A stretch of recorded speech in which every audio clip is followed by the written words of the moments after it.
সামরিক বাহিনীকে ঐক্যবদ্ধ করবে। একমাত্র খিলাফতের অধীনেই মুসলিম সামরিক বাহিনীর গঠনই মুসলিম উম্মার উপর সকল জুলুম বন্ধ করতে সক্ষম।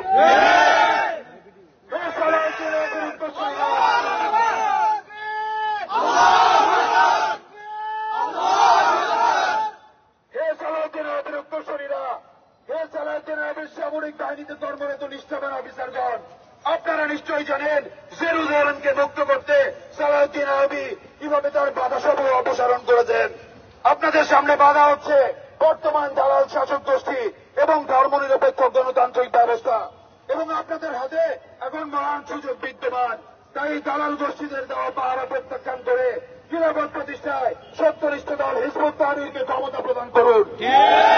নিশ্চয়ই জানেন যখন মদিনায় সাদ বিন মুআযের নেতৃত্বে সামরিক বাহিনী তাদের নেতা আবু উবাইদাকে সমর্থন পাহারা প্রত্যাখ্যান করে রাসূলুল্লাহ সাল্লাল্লাহু আলাইহি সাল্লামকে প্রদর্শন দিয়েছিলেন, তখন ক্ষমতাহীন আবু উবাইদা টের পেয়ে সাধারণ দর্শকে পরিণত হয়েছিল। আল্লাহ সুবহানাহু ওয়া তাআলা বলেন, নিশ্চয়ই আমি আমার রাসূলদেরকে ও মুমিনদেরকে সাহায্য করব পার্থিব জীবনে, এবং যেদিন বিচার দিবসে সাক্ষীগণ দণ্ডায়মান হবেন। আসসালামু আলাইকুম ওয়া রাহমাতুল্লাহি ওয়া বারাকাতুহু।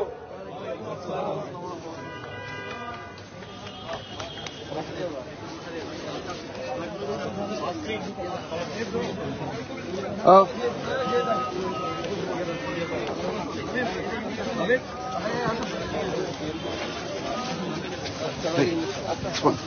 Take the card, cut the card.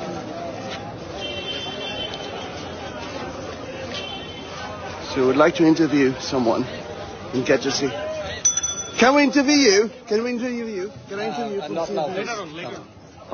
All right, I'll just give my card. Would that be okay? That would be good. Thank you very much.